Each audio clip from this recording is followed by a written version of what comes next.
Hello friends, welcome to Samaipom, Sindhipom.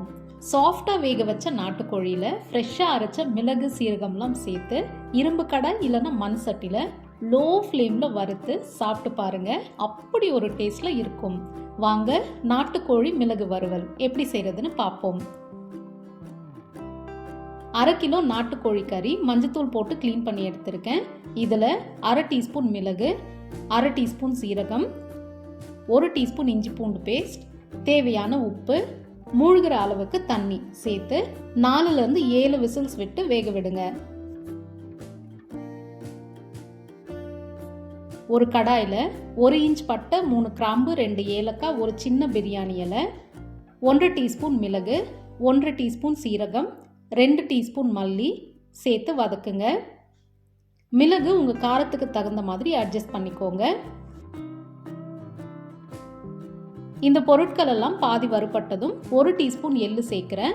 முன்னாடியே சேர்த்தா ரொம்ப கருகி போயிடும். கலர் மாறுற வெல்லும் வதக்கிட்டு சூடு ஆறினதும் மிக்சியில் பவுடர் பண்ணி வச்சுக்கோங்க. அதே கடாயில் 1 டேபிள் ஸ்பூன் எண்ணெய், 1 வெங்காயம் நறுக்கி சேர்த்துட்டு லைட்டாக கலர் மாறினதும் 6லேருந்து 8 பல் பூண்டு தட்டி சேர்க்கிறேன். நல்ல ஃப்ளேவருக்காக. ஏற்கனவே நம்ம இஞ்சி பூண்டு பேஸ்ட் சேர்த்துருக்கோம். வதங்கினதும் ஒரு சின்ன சைஸ் தக்காளி சேர்த்து சாட்டே பண்ணுங்க. உங்களுக்கு நாட்டுக்கோழி வறுவல் ட்ரையாக வேணும்னா வெங்காயம் தக்காளி எதுவுமே சேர்க்க தேவையில்லை, பூண்டு மட்டும் சேர்த்தால் போதும். தக்காளி மசிஞ்சதும் வேக வச்ச நாட்டுக்கோழி அந்த தண்ணியோடு சேர்த்துக்கலாம். நாட்டுக்கோழி எத்தனை விசில்ஸ் விட்டு வேக விடணும்னு சில பேர் கேட்டிருந்தாங்க. சின்ன சைஸ் கோழியாக இருந்தால் 3 விசில்லையே வெந்துடும். பெருசாக இருந்தால் 7-8 விசில்ஸ் கூட தேவைப்படும். ஸோ 4 விசில்ஸ் வச்சு செக் பண்ணுங்கள். வேகலைன்னா இன்னும் 2-3 விசில்ஸ் வச்சுக்கோங்க.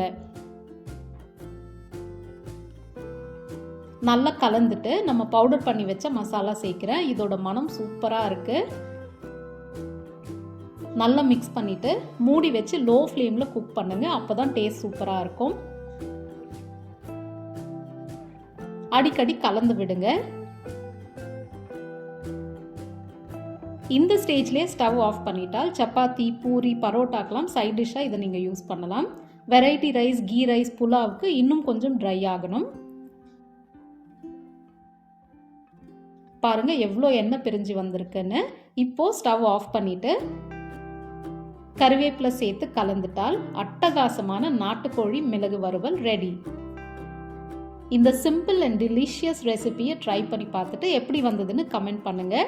மறக்காமல் வீடியோக்கு ஒரு லைக் போட்டுட்டு உங்கள் ஃப்ரெண்ட்ஸ் அண்ட் ஃபேமிலி கூட ஷேர் பண்ணுங்கள். சமைக்கும்போது நம்ம சிந்தனைகள் நல்லதாக இருந்தால் சாப்பிட்றவங்க உடம்பும் ஆரோக்கியமாக இருக்கும், வாழ்க்கையும் ஆனந்தமாக இருக்கும். Take care and stay safe.